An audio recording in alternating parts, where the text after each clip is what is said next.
దొంగలు ఎప్పుడైనా భయపడవలసింది కనపడేసరికి వారికి లోపల ముగ్గులు ఎందుకు వచ్చిండ్రు అన్నట్టు సపోర్ట్లు మోగినాయి. మొత్తం ఆడియన్స్ అంతా ఇంజనీర్లే మోగినాయి. నీతి నిజాయితీ దాని విలువలు ఎప్పుడైనా ఉంటాయి. త్వరగా 2 ఏళ్లలో పూర్తి కావాల్సింది 46 ఏళ్ళు ఎందుకైంది? ఇక్కడ వాళ్ళకి ఇష్టం లేదు నీళ్లు రావటం. ఈడ బాపనీళ్ళలో ఇంత లేట్ ఎందుకైంది? నీళ్లు రావటం. ఎవరెవడో ముచ్చలు చెప్తే ఇవన్నీ కావా జలసాల సమితి నీళ్ళు తెచ్చినోడు ఎవడు ముచ్చల సభ్యాన్ని ఎవడు జ్ఞాపకం పెట్టుకుంటాడు? దాని చరిత్ర ఎన్నింటోడు చేసేవాడిని మాట్లాడిన వెళ్ళాను మన వరంగల్ మీటింగ్లో. ఎక్కడ పోయింది మన ఒంగోలు కూడా మాట్లాడాను. ఒంగోలు దాని విలువలు ఉంటాయి. ఎట్లా మర్చిపోతాయి? చరిత్ర చెప్తుంది కదా, చరిత్ర నిజాయితీ. ఆంధ్ర సెక్రటేరియట్లో ఇట్లనే ఒక ఆయన ఫోన్ చేస్తే మీ పేరు తెలియని వాళ్ళు ఆంధ్ర రాష్ట్రంలో లేరు, తర్వాత గవర్నమెంట్లో లేరు, మా సెక్రటేరియట్లో కూడా లేరండి అన్నాడు. హిట్ ఉందండి ఇప్పుడు హీటే కదా మాట్లాడే మాటలు హీట్ ఉన్నాయి. ఆయన అడ్వైజర్ ఫోన్ చేస్తే పవన్ కళ్యాణ్ గారు సార్ పవన్ కళ్యాణ్ గారి పేరుకు పరిచయం ఎట్లనైతే అక్కర్లేదు, ఈ పేరు కూడా పరిచయం అక్కర్లేదండి ఈ ఉభయ రాష్ట్రాల్లో మా రాష్ట్రంలో అన్నాడు ఆయన అడ్వైజర్. అర్థమైందా? అది అందరికీ తిప్పలు ఎక్కువ ఉంటాయి కానీ ఆపినావా? మనం తిప్పలేకపోబడ్డాం. ఎందుకంటే పంచదేవతల ముద్దు బిడ్డలం. పంచదేవతలు పంచభూతాలు అంటారు. అవి మీరంతా కవులు మారాలి అవి పంచదేవతలు. ఎందుకంటే ప్రతి జీవరాశిలో పంచదేవతల పార్టిసిపేషన్ ఉంది.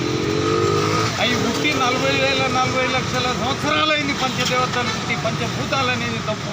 ఎందుకంటే అవి లేకుండా ఏ ప్రాణి లేదు, ఏ ప్రాణం లేదు. వాటికి ముద్దు బిడ్డలం మనం. జలసాధన సమితి ఉద్దేశం లక్ష్యం అదే ఈ భూమండలంలో ప్రతి జీవరాశికి నమస్తే, ప్రతి జీవరాశికి నీళ్లు దొరకాలి. మనది సిద్ధాంతం రాద్ధాంతం ఉంది నీళ్ళ మీద. ప్రపంచంలో ఎక్కడ లేదు ఈ సిద్ధాంతం. పుస్తకంలో చెప్పినాం, దాన్ని బందీ చేసారు బెదిరించి. నాకు కూడా దొరకకుండా చేశారు. జలసాధన సమరం పుస్తకం ఈ దేశంలో ఈ ప్రపంచంలో బీదరికం మాయం కావాలి, ఆకలి సాగులు మాయం కావాలి. ఇది poverties, hungers, famines, droughts, backward areas, migrations ఇవన్నీ మాయం కావాలంటే మన సిద్ధాంతం, మన రాద్ధాంతం flood and drought theory, surplus and deficit theory అది అడాప్షన్ అయితే ఈ ప్రపంచంలో యునైటెడ్ నేషన్స్ మాట్లాడాల్సిన పనులే. ఎక్కడ కూడా ఏ దేశంలో కూడా కరువు ఆకలి సాగులు ఉండవు. మనం మాయం చేసినాం. ఇక్కడ ఒకే ఒక్క ఉదాహరణ చెప్తున్నా.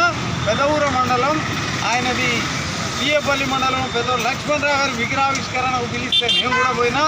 ఆడికి కోదాడు చంద్రరావు గారు వచ్చిండ్రు, జానారెడ్డి గారు వచ్చిండ్రు, మన గుత్తా సుఖేందర్ రెడ్డి గారు వచ్చిండ్రు. నాన్ పొలిటికల్ నేను పోయినా. ఆడ పూలు ఆయన పాదాలకు దండం పెట్టి సమర్పించి కిందికి దిగినా 100 మంది ఉరికొచ్చారు. మందలు ఉరికొచ్చారు. ఒక్క నిమిషం ఉరికొచ్చారు. అందులో ఒక ఆయన ఫోటోలు దిగుతారు, వీడియోలు తీస్తారు. ఒక ఆయన చెప్పిండు, సారు నువ్వు కొట్లాడక ముందు ఒక్క పూట తిండి దొరక్క మేము అగ్గగ్గలాడినాం సార్, కొట్లాడి నీళ్లు తెచ్చినాం సార్, ఇవాళ 3 పూటలు కడుపు నిండా తింటున్నాం సార్, ముద్దకు నీకు దండం పెట్టుకుంటా తింటున్నాం సార్ అన్నాడు. ఆయన ఎవరో నాకు తెలియదు, ఏ ఊరో నాకు తెలియదు. అద్భుతాలు సృష్టించినాం by being the real owner of the nation, by being the real constitution owner of the nation and constitution. Thank you. నా ఉద్దేశం అడిగినవే చెప్పిన. మీది జలసమరం ఆత్మకథ ఉంది కదా, ఆ ఆత్మకథలో కొంత తప్పులు దొరికినట్లు మాకు అనిపించింది. ఇక నేను 25 గంటలు మాట్లాడినా, 5 సిట్టింగ్లలో 25 గంటలు మాట్లాడినా. ఉన్నది ఉన్నట్టు చెప్తా. నేను లంగనే చెప్తా. నేను మంచి అని చెప్పను. లప్పంగానైతే నేను లప్పంగానే చెప్తా, కానీ నేను మంచి అని చెప్పను. ఉన్నది ఉన్నట్టు చెప్పిన, 25 గంటలు చెప్పిన. అది 5 వాల్యూమ్లు కావాలి. 5 వాల్యూమ్ చేయకుండా ఎడిట్ చేసుకుంటూ పోయిండు. ఆయన కూడా భయపడ్డాడు. ఎందుకంటే వాళ్ళు బెదిరించిండు, ఆయనను 4 బెదిరించిందని వెళ్ళి యాదయ్య గారు అదే మీటింగ్లు చెప్పిండు. కలెక్టర్ ముక్తేశ్వరరావు గారి టైంలో, అప్పుడు ఆయన ముందర చెప్పిండు. అంత కిక్కిరిసిరు జిల్లా పరిషత్లో. బయట చోటు దొరకక బయట కూడా వందలు కాదు వేల మంది ఉన్నారు. ఏ బుక్ అంత ఓపెనింగ్కి రాలే. హైదరాబాద్లో కూడా లోపల నిండిపోయింది, బయట కూడా అంతమంది ఉన్నారు. వరంగల్లో కూడా అట్నే నిండిపోయింది. తర్వాత ఏమనుకున్నాం, ఆ సమరాన్ని అన్ని జిల్లాలలో ఉమ్మడి రాష్ట్రంలో అది రిలీజ్ చేయాలనుకున్నారు, దాన్ని బంధించేశారు. తర్వాత ఢిల్లీలో Hindi English translation Delhi university అనుకున్నాం, దాన్ని కూడా బంధించేశారు. ఈ ప్రపంచంలో ఆకలి సాగులు లేకుండా, నీళ్ల తిప్పలు లేకుండా చేసే సిద్ధాంతం మన సిద్ధాంతం. That is surplus and deficit theory on river waters. One side the waters are being allowed waste into the seas. Other side the sufferances, pains, disturbances, devastations are there. They are to be nullified, zeroed. Thank you. ఓకేనా?